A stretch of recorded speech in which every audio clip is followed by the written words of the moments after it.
অন্তর কখনো খেয়ানত করতে পারে না। আমি বলবো, আপনারা বলবেন, বলেন তো কয় ক্ষেত্রে মুসলমানের অন্তর খেয়ানত করতে পারে না? আমাদের অন্তর খেয়ানত করতে পারে না কয় ক্ষেত্রে? এক নাম্বার, ইখলাসুল আমালি লিল্লাহ, ইমানদার আমল করবে আল্লাহর জন্য। এই আল্লাহর জন্য আমল করতে গিয়ে ইমানদারের অন্তর খেয়ানত করতে পারে না। দুই নাম্বার, ওয়া মুনাসাহাতু আইম্মাতিল মুসলিমিন, মুসলমানদের শাসক যদি কোনো ভুল করে তার ভুল ধরিয়ে দেওয়ার জন্য তাকে উপদেশ দেওয়ার ক্ষেত্রে মুসলমানের অন্তর কখনো খেয়ানত করতে পারে না। তিন নাম্বার, ওয়া লুজুমু জামাআতিহিম, মুসলমানের মধ্যে সর্ববৃহৎ হক জামাত যেটা আছে ওই জামাতের সাথে লেগে থাকতে মুসলমানের অন্তর খেয়ানত করতে পারে না। হক জামাত, বড় হক জামাত, বেহক না। বাতিল জামাত যদি 2 কোটিও হয় বাতিল, হক জামাত বেশি, মানে বেশি দল, কিন্তু এটা হক জামাত। আর হক জামাত কোনটা? যুগের হক্কানি উলামায়ে কেরাম যেই দলটাকে হক বলবে এটাই হক। কথা বুঝে আসছে? তাহলে মুসলমানের অন্তর খেয়ানত করতে পারে না কয় ক্ষেত্রে? এক নাম্বার, আমল আল্লাহর জন্য করা। দুই নাম্বার, মুসলমানের শাসক ভুল করলে তাকে উপদেশ দেওয়া।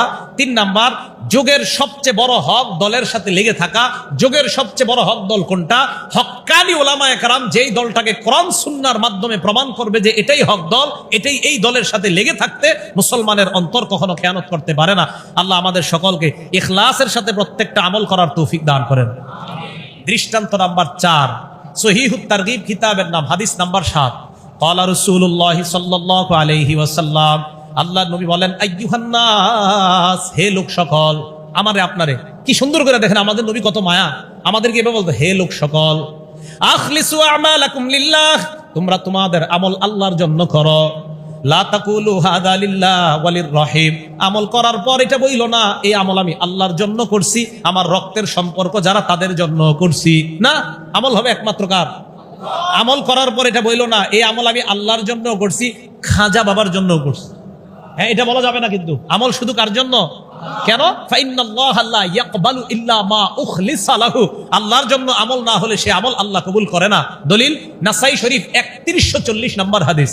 ক্বালা রাসূলুল্লাহ সাল্লাল্লাহু আলাইহি ওয়াসাল্লাম, ইন্নাল্লাহা লা ইয়াকবালু মিনাল আমালি ইল্লা মা কানা লাহু খালিসা, নবীজি বলেন, নিশ্চয় আল্লাহ এমন আমল কবুল করে না যে আমল আল্লাহকে খুশি করার জন্য হয় না, এমন আমল আল্লাহ কবুল করে না। তাহলে বলেন, একমাত্র খালেস ভাবে আমল করব কার জন্য? মাশাআল্লাহ, আল্লাহ আমাদেরকে প্রত্যেকটা আমল আল্লাহর জন্য একনিষ্ঠ ভাবে করার তৌফিক দান করেন। দৃষ্টান্ত নাম্বার 6 নাম্বার দৃষ্টান্ত দেওয়ার আগে আমার সাথে একটু বলেন, লা ইলাহা ইল্লাল্লাহ। বলেন তো, বলছেন সবাই? এবার দিল থেকে, আবার বলছি, দিল থেকে একদম সত্যি সত্যি আল্লাহ ছাড়া কোনো ইলাহ নাই, অন্তরে এই কথাটা ঢুকিয়ে আবার মহাব্বতের সাথে বলেন, লা ইলাহা ইল্লাল্লাহ। বলছেন নি সবাই? থামেন। তিরমিজি শরীফ হাদিস নাম্বার 3590 নাম্বার হাদিস, 3590 নাম্বার হাদিস। আপনারা যারা যারা দিল থেকে বলছেন, আমি আশাবাদী সবাই বলছেন, বলেন ইনশাআল্লাহ। ক্বালা রাসূলুল্লাহ সাল্লাল্লাহু আলাইহি ওয়াসাল্লাম, আল্লাহ নবী বলেন, মান ক্বালা লা ইলাহা ইল্লাল্লাহ মুখলিসান কাত্তু, কোন বান্দা যখন কোন বান্দা ইখলাসের সাথে একবার যদি লা ইলাহা ইল্লাল্লাহ বলে ইখলাসের সাথে, তাহলে আমি আবার আপনাদেরকে বলাইতে চাই, ইখলাসের সাথে বলেন লা ইলাহা ইল্লাল্লাহ। নবীজি বলেন, কোন বান্দা যদি ইখলাসের সাথে একবার লা ইলাহা ইল্লাল্লাহ বলে, ইল্লা ফুতিহাত লাহু আবওয়াবুস সামা, এই যে আমরা বললাম আমাদের লা ইলাহা ইল্লাল্লাহর জন্য আসমানের সবগুলা দরজা খোলা হয়ে গেছে। কেন খুলছে? হাত্তা তুফজিয়া ইলাল আরশ, যেন আমাদের লা ইলাহা ইল্লাল্লাহ আরশে গিয়ে পৌঁছে যায়। দেখছেন নি? তাহলে ইখলাসের সাথে লা ইলাহা ইল্লাল্লাহ বলা, আল্লাহ বলার তৌফিক দান করেন। উদাহরণ নাম্বার 7, সহিহ বুখারী হাদিস নাম্বার 99। আবু হুরায়রা রাদিয়াল্লাহু তাআলা আনহুর বর্ণনা, রাসূল আকরাম সাল্লাল্লাহু আলাইহি সাল্লামকে প্রশ্ন করলেন। কি প্রশ্ন দেখেন, রাসূলের সুপারিশ কিয়ামতের ময়দানে কারা কারা চাই? মাশাআল্লাহ, মাশাআল্লাহ, মাশাআল্লাহ।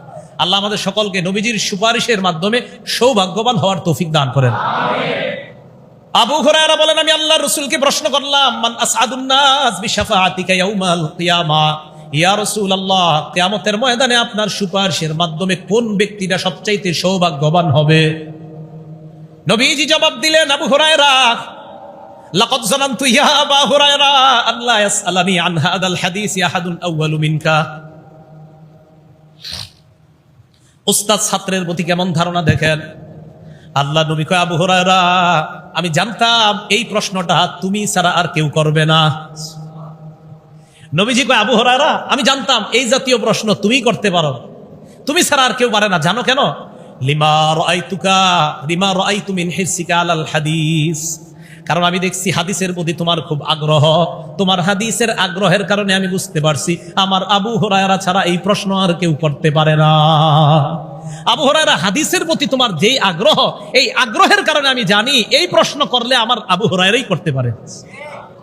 এবার আল্লাহ নবী বললেন, আবু হুরায়রা, আসাদুন নাস বিশাফাতি ইয়াউমাল কিয়ামা মান ক্বালা লা ইলাহা ইল্লাল্লাহ খালিসান মিন কলবি, যেই ব্যক্তি ইখলাসের সাথে লা ইলাহা ইল্লাল্লাহ বলবে, ওই ব্যক্তি কিয়ামতের ময়দানে আমার সুপারিশের মাধ্যমে সবচাইতে সৌভাগ্যবান ব্যক্তি হয়ে যাবে।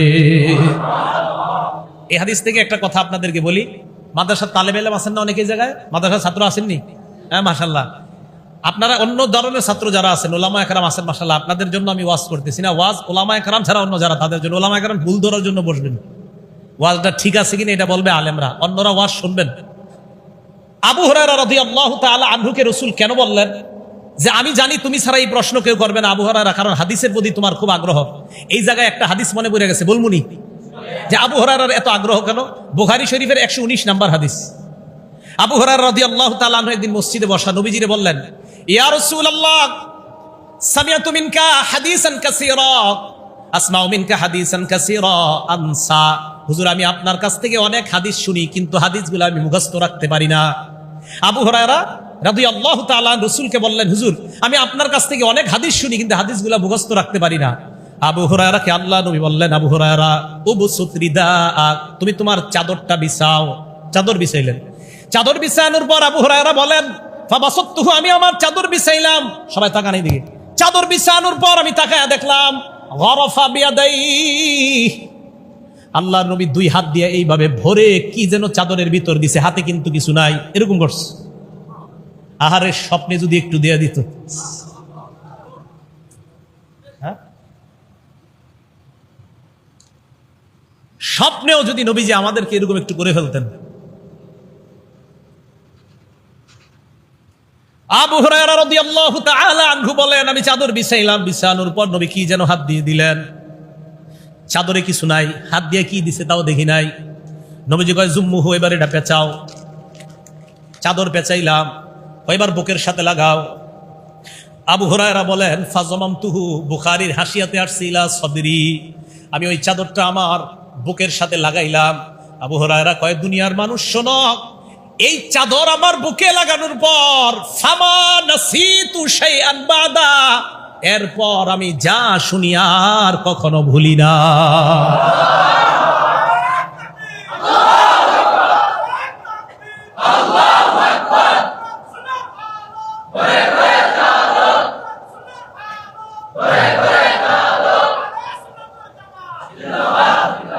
তাহলে ভাই দেখছেন, কোরআন সুন্নাহর প্রতি আমাদের আগ্রহ থাকা দরকার না অনেক? আল্লাহ সবাইকে যে যেই লাইনে আছেন, কোরআন সুন্নাহর সাথে যেন সবাই লেগে থাকতে পারি, আল্লাহ তৌফিক দান করেন। তাহলে 1 নাম্বার ছিল নিয়ত পরিশুদ্ধ করা, 2 নাম্বার ইখলাসের সাথে আমল করা, 3 নাম্বার আল্লাহর কাছ থেকে সওয়াব পাওয়ার আশায় আমল করা। এক্ষেত্রে আপনাদের সামনে 2টা উদাহরণ পেশ করি। 1 নাম্বার বুখারী শরীফের 47 নাম্বার হাদিস। আর ওলামায়ে কেরামের জন্য বলছি, আপনারা মুযাকারা হিসেবে বলছি, আপনারা বুখারীর 42, 41, 42, 44, 47, বুখারীর 2631, 2632 সব হাদিসগুলো দেখে নিন।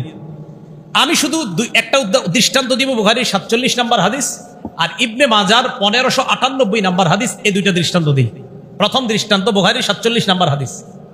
ক্বালা রাসূলুল্লাহ সাল্লাল্লাহু আলাইহি ওয়াসাল্লাম, আল্লাহ নবী বলেন, মানিত্তাবা জানাজাতা মুসলিমিন, কোন মুসলমান যদি অন্য কোন মুসলমানের জানাজায় যায়, জানাজায় যাওয়ার পর কানা মাহু হাত্তা ইউসাল্লা আলাইহা ওয়া ইয়াফরুগা মিন দাফনিহা, আমি কারো জানাজায় গেলাম, যাওয়ার পর আমি ওই ব্যক্তির জানাজার নামাজ পড়লাম, এরপর লাশটা দাফন করা পর্যন্ত তার কবরের পাশে ছিলাম। 2টা আমল। এই এলাকার কেউ মারা গেছে, যাওয়ার পর আমরা গেলাম, যাওয়ার পর 1 নাম্বার নামাজ পড়লাম, 2 নাম্বার দাফন কাজের অংশগ্রহণ করলাম, লাশ দাফন করা পর্যন্ত কবরের পাশে ছিলাম। আল্লাহ নবী বলেন, ফাইন্নাহু ইয়ারজিউ বিকিরাতাইন, কুল্লু কিরাতিন মিসলু জাবালি উহুদ। আল্লাহ নবী বলেন ওই বান্দা 2টা উহুদ পাহাড়ের সমপরিমাণ সওয়াব নিয়ে বাসায় প্রত্যাবর্তন করে। আমি আপনি কারো জানাজায় গেলাম, নামাজ পড়বো, দাফন কাজে অংশগ্রহণ করব, 2 উহুদ পাহাড় সমপরিমাণ সওয়াব নিয়ে বাসায় আসবো। কেন জানেন? নবীজি বলছে ঈমানা ওয়া ইহতিসাবা। আমরা যাওয়ার সময় 2টা শর্ত থাকতে হবে কারো জানাজায়। কয় শর্ত? 1 নাম্বার আমি মুমিন হতে হবে, 2 নাম্বার সওয়াবের আশা। কারো জানাজায় যাওয়ার সময় 2 নিয়ত থাকতে হবে, 1 ইমানদার, 2 নাম্বার সওয়াবের আশা। নবীজি বলেন ঈমান এবং সওয়াবের আশায় যারা কারো জানাজায় যাবে, যাওয়ার পর যদি তার জানাজা নামাজ পড়ে এবং দাফন কাজে অংশগ্রহণ করে আসে, আল্লাহ তাকে 2টা উহুদ পাহাড়ের সমপরিমাণ সওয়াব দান করেন। এখন আপনাদের কাজ আছে, মনে করেন এই হুজুর মসজিদের ইমাম সাহেব নামাজ পড়াইতে হবে আইসা, উনি যে জানাজা পড়ায় এসে গেছে, উনি দাফন কাজে যায় না, হইতে পারে কিনা? মাদ্রাসার ছেলেরা মাদ্রাসার কাজ আছে, দ্রুত নামাজ পড়ে চলে গেছে, কিন্তু দাফন কাজে যায় নাই। ক্বালা রাসূলুল্লাহ সাল্লাল্লাহু আলাইহি ওয়াসাল্লাম, আল্লাহ নবী বলেন কেউ যদি শুধু নামাজ পড়ে, জানাজার নামাজ পড়েই চলে যায়, ফাইন্নাহু ইয়ারজিউ বিকিরাত, আল্লাহ তার আমলনামায় 1টা উহুদ পাহাড় সমপরিমাণ সওয়াব দিয়ে দেয়। তাহলে জানাজা নামাজ শুধু বললে কয় উহুদ পাহাড় সমপরিমাণ সওয়াব? 1। আর জানাজা এবং দাফন কাজে শরীক হইলে কয়টা উহুদ পাহাড় সমপরিমাণ সওয়াব? 2টা। এই সওয়াবের আশায় যাওয়া, এটা হাদিস দ্বারা প্রমাণিত। অতএব প্রত্যেক আমল করার সময় আল্লাহর কাছ থেকে সওয়াব পাওয়ার আশা করা, এটা হলো আজকে আমাদের আলোচনার 3 নাম্বার বিষয়। উদাহরণ নাম্বার 2, একটা মজার উদাহরণ দেখেন। ইবনে মাজাহ 1598 নাম্বার হাদিস, আজীব হাদিস। হাদিসের বর্ণনাকারী উম্মে সালামা রাদিয়াল্লাহু তাআলা আনহা, উনি বলেন আমার স্বামী আবু সালামা আমার একটা হাদিস শোনাইছে। বিবি বলতেছে আমার স্বামী একটা আমাকে হাদিস শোনাইছে। মন দিয়ে শোনেন কি? আমার স্বামী আমাকে হাদিস শোনাইছেন। মনে রাখতে হবে, স্বামীর নাম আবু সালামা, বিবির নাম উম্মু সালামা। স্বামীর নাম, বিবির নাম। স্ত্রী বলেন আমার স্বামী আমাকে হাদিস শোনাইছেন, মা মিন মুসলিমিন ইউসাবু বিমুসিবা ফায়াফজাউ ইলা কাউলিহি ইন্না লিল্লাহি ওয়া ইন্না ইলাইহি রাজিউন। কোন মুসলমান বিপদে পড়ার পর যখন পড়বে, পড়েন ইন্না লিল্লাহি ওয়া ইন্না ইলাইহি রাজিউন। আমাদের দেশের মানুষ কেউ মরলে খালি এটা পড়ে, আর কখনো পড়ে না। খালি মরলেই পড়ে, আর পড়ে না। আরে এই যে দেখেন, এই বিপদ, ইন্না লিল্লাহি, এইটাও তো বিপদ। আপনি রাতে অন্ধকারে হাঁটতেছেন, কাটা পড়ছে পায়ের মধ্যে, কাটা বিচ্ছে, ইন্না লিল্লাহি ওয়া ইন্না ইলাইহি, এটাও তো বিপদ। আপনারা খালি মরলেই মাইকের অপেক্ষা থাকেন, কখন হুজুরে বলবে ওমকি মৃত্যুবরণ করেছেন, তখন একসাথে সবাই কয় ইন্না লিল্লাহি ওয়া ইন্না ইলাইহি রাজিউন। ভাই, ইন্না লিল্লাহ শুধু মরার জন্য না, সব বিপদের ক্ষেত্রে মনে থাকবে তো ইনশাআল্লাহ।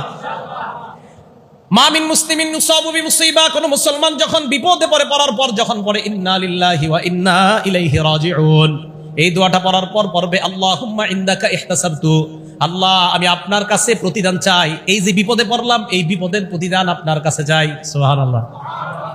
ফাজুরনি ফিহা, আমাকে প্রতিদান দেন, ওয়াবিজনি মিনহা, এর বিনিময় আমাকে দেন, খায়রা, এর চাইতে উত্তম বিনিময় আমাকে দেন, প্রতিদানও দেন, উত্তম বিনিময় দেন। স্ত্রীর নাম, স্বামীর নাম। স্ত্রী উম্মে সালামা বলেন কিছুদিন পর আমার স্বামী মারা গেছে। স্বামীর নাম। স্বামী মারা যাওয়ার পর এই তো আমার একটা বিপদ, আমি আমার স্বামীর থেকে যেই হাদিসটা শুনলাম, এই বিপদের মধ্যে আমি পড়লাম ইন্না লিল্লাহি ওয়া ইন্না ইলাইহি রাজিউন। এই দোয়া পড়ার পর আমি আল্লাহর কাছে বললাম আল্লাহুম্মা ইনদাকা ইহতাসাবতু মুসিবাতি হাযিহি, মাবুদ আমি বিপদে পড়লাম, আমি আমার এই বিপদে তোমার কাছে আমি সওয়াব চাই, ফাজুরনি আলাইহা, তুমি আমাকে প্রতিদান দিয়ে দাও। এবার উম্মে সালামা চিন্তা করলো প্রতিদান চাইলাম, এখন কি আল্লাহর কাছে বিনিময় চাবো? বিনিময় মানে কি আমার স্বামীর বিনিময় আরেক স্বামী? স্বামী তো মারা গেছে। উম্মে সালামা বলেন মনে মনে চিন্তা করলাম উআযু খায়রাম মিন আবি সালামা, আমার স্বামী আবু সালামার চাইতেও কি উত্তম বিনিময় আমারে দিবে আল্লাহ। মনে মনে চিন্তা করতেছি এটা কি কমু কিনা, সাহস করে বইলা ফেলছি ইজনি খায়রাম মিনহা, আল্লাহ আমাকে এর চাইতে উত্তম বিনিময় দেন। উম্মে সালামা কয় দুনিয়ার মানুষ জানুনি আল্লাহ আমারে কি বিনিময় দিছে। আজানি মুহাম্মাদান সাল্লাল্লাহু আলাইহি ওয়াসাল্লাম, আল্লাহ আমাকে আমার স্বামীর বিনিময়ে মুহাম্মদ সাল্লাল্লাহু আলাইহি ওয়াসাল্লামকে আমার স্বামী বানায়া দিছে। বিনিময়, তাহলে আমল করা প্রতিদান পাওয়ার আশায়, বিনিময় পাওয়ার আশায়। আল্লাহ আমাদেরকে কথাগুলো বুঝার তৌফিক দান করেন। বলেন তো আজকে আলোচনার বিষয় কয়টা? 1 নাম্বার নিয়ত শুদ্ধ, 2 নাম্বার ইখলাস, 3 নাম্বার মাশাআল্লাহ। এই তো আমার এই ভাই জোরে জোরে বলতেছে, আলেমরা ছাড়া অন্যরা এবার জোরে জোরে বলেন। 1 নাম্বার, 2 নাম্বার ইখলাস, 3 নাম্বার, 4 লোক দেখানো আমল না করা। বলেন লোক দেখানো আমল। লোক দেখানো আমলকে আরবিতে বলা হয় রিয়া। কি বলা হয়? রিয়া। রিয়া শব্দটা, আর রিয়া মুশতাক্কুম মিনার রুইয়া, রিয়া রুইয়াতুন থেকে নির্গত, এর অর্থ দেখানো, লোক দেখানো। পারিভাষিক অর্থে হুয়া ইয়ামালুর রাজুলু আমালান লিয়ারাহুন নাস আও লিউসমিআহুন নাস সুম্মা ইয়াহমাদুহু আলাইহি। কোন ব্যক্তি কোন কাজ করা এই নিয়তে যে মানুষ আমার কাজটা দেখে আমার প্রশংসা করবে, এটাকে বলা হয় রিয়া। এটাকে কি বলা হয়? রিয়া। রিয়ার অপর নাম শিরিক। বলেন আমার সাথে, রিয়ার অপর নাম শিরিক। রিয়ার মোট 3টা নাম বলবো আমরা। বলেন, 1 নাম্বার রিয়া, 2 নাম্বার ছোট শিরিক, 3 নাম্বার গোপন শিরিক। লোক দেখানো ইবাদতের 3টা নাম। বলেন, লোক দেখানো ইবাদতের কয় নাম? 1 নাম্বার রিয়া, বলেন রিয়া, 2 নাম্বার ছোট শিরিক, 3 নাম্বার গোপন শিরিক। বুলুগুল মারাম হাদিসের কিতাবের নাম 440 নাম্বার হাদিস। ক্বালা রাসূলুল্লাহ সাল্লাল্লাহু আলাইহি ওয়াসাল্লাম, আল্লাহ নবী বলেন, ইন্না আখওয়াফা মা আখাফু আলাইকুম আশ-শিরকুল আসগর। হে আমার সাহাবারা, আমি তোমাদের ব্যাপারে সবচাইতে ভয় পাই ছোট শিরিকের। কোন শিরিক? ছোট শিরিক হলো আর রিয়া, লোক দেখানো ইবাদত হলো ছোট শিরিক। লোক দেখানো ইবাদত ছোট শিরিক। 2 নাম্বার দৃষ্টান্তটা নেন, ইবনে মাজাহ হাদিস নাম্বার 4204 নাম্বার হাদিস। আবু সাঈদ খুদরি বলেন, নাহনু নাতাযাকারুল মাসিহাদ দাজ্জাল, আমরা দাজ্জাল সম্পর্কে আলোচনা করতেছিলাম। কার সম্পর্কে? দাজ্জাল। এখন বলেন তো, দাজ্জাল কি ভয়ানক একটা প্রাণী, ভয়ানক একটা জন্তুর নাম না? আমাদের সামনে নবী আসলেন, আসার পর নবী আমাদের দিকে তাকায় বললেন, আলা উখবিরুকুম বিমা হুয়া আখওয়াফু আলাইকুম ইনদি মিনাল মাসিহিদ দাজ্জাল। আমি কি তোমাদেরকে এমন একটা বিষয় বলবো না যে বিষয়টা আমার কাছে দাজ্জালের চেয়ে আরো ভয়ঙ্কর? মানে কি? সাহাবারা দাজ্জাল নিয়ে আলোচনা করতেছে, আমি কি এমন একটা বিষয় বলবো না যে বিষয়টা আমার কাছে দাজ্জালের চাইতে আরো বেশি ভয়ঙ্কর? সাহাবারা কয়, জি হুজুর বলেন, এটা আবার কি? আল্লাহ নবী বললেন, আশ-শিরকুল খাফি, এটা হলো গোপন শিরিক। কি শিরিক? এবার আল্লাহ নবী ব্যাখ্যা করেন, গোপন শিরিক কাকে বলা হয়? হুয়া ইয়াকুমুর রাজুলু ইউসাল্লি, কোন ব্যক্তি নামাজে দাঁড়ায়, দাঁড়ানোর পর ফায়ুযায়্যিনু সালাতা, তার নামাজটা সে সুন্দর করে। কয়, জানোনি কেন? মিন নাজরির রাজুল, মানুষের দৃষ্টি আকর্ষণ করার জন্য সে তার নামাজ সুন্দর করে। নামাজটা সুন্দর করে মানুষের দৃষ্টি আকর্ষণ করার জন্য, যেন মানুষ তার খুব প্রশংসা করে। হ্যাঁ, আপনি যদি আল্লাহরে খুশি করার জন্য নামাজ পড়েন, উদ্দেশ্য আল্লাহরে খুশি করা, এরপরেও যদি আপনার নামাজের প্রশংসা মানুষ করে, আবার বলছি, প্রথম কথা, আপনি মানুষকে দেখানোর জন্য নামাজ পড়লে এটা রিয়া। আপনি আল্লাহরে খুশি করার জন্যই নামাজে দাঁড়াইছেন, এরপরে অন্যরা বলে মাশাআল্লাহ ওনার নামাজটা অনেক সুন্দর, এটা জায়েজ আছে। এক সাহাবা নবীজিকে প্রশ্ন করছেন, মুসলিম শরীফের বর্ণনা, মুসলিম শরীফের হাদিস, ইয়া রাসূলুল্লাহ, আমাদের কেউ কেউ নামাজ পড়ে, পড়ার পর সুম্মা ইয়াহমাদুহুন নাস আলাই, মানুষ প্রশংসা করে, হুজুর এটাও কি রিয়া? নবীজি বললেন, তিলকা আজিলু বুশরাল মুমিন, এই যে দুনিয়াতে তুমি আল্লাহর জন্য ইবাদত করো, ওই ইবাদতের প্রশংসা অন্য কোনো মানুষ করলে এটা দুনিয়াতে তোমার নগদ সুসংবাদ। তাহলে বলেন তো, আমল কার জন্য? মানুষের জন্য হলে রিয়া, আল্লাহর জন্য হলে ইবাদত। হ্যাঁ, আল্লাহর জন্য করলে মানুষ যদি প্রশংসা করে, এটা আল্লাহর পক্ষ থেকে সুসংবাদ। আবার বলছি, মানুষের জন্য করলে রিয়া, আল্লাহর জন্য করলে ইবাদত। আল্লাহর জন্য করলে এরপরেও যদি মানুষ প্রশংসা করে, এটা আল্লাহর পক্ষ থেকে নগদ সুসংবাদ। আখিরাতের সুসংবাদ তো বাকি আছে। ভাই, মনে থাকবে তো সবার ইনশাআল্লাহ? আরে সবার মনে থাকবে তো ইনশাআল্লাহ? হ্যাঁ, আল্লাহ আমাদেরকে মনে রাখার তৌফিক দান করেন। ইবনে মাজাহ 4203 নাম্বার হাদিস, কিয়ামতের ময়দানে সবাইরে একত্রিত করার পর না দা মুনাদিন, এক ব্যক্তি দাঁড়ায়া বলবে। কি বলবে? এক ব্যক্তি দাঁড়ায়া বলবে, ওই সমস্ত মানুষগুলা কোথায় যারা দুনিয়ার মধ্যে আমল করছো আল্লাহর জন্য কিন্তু শিরিক করছো। ফামান আমিলা আমালান লিল্লাহ আশরাকা ফীহি গায়রি, এক হাদিসের বর্ণনা।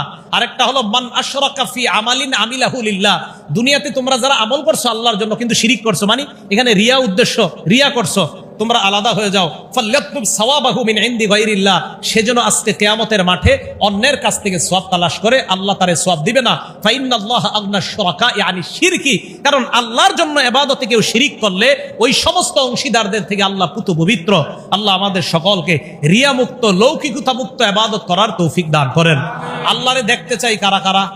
মাশাআল্লাহ, হাত নামাই। তাহলে সূরা কাহফের 110 নম্বর আয়াত, আল্লাহ বলেন, যারা আল্লাহরে দেখতে চায় তারা যেন নেক আমল করে। নেক আমল করার জন্য 4 কথা মাথায় রাখবো।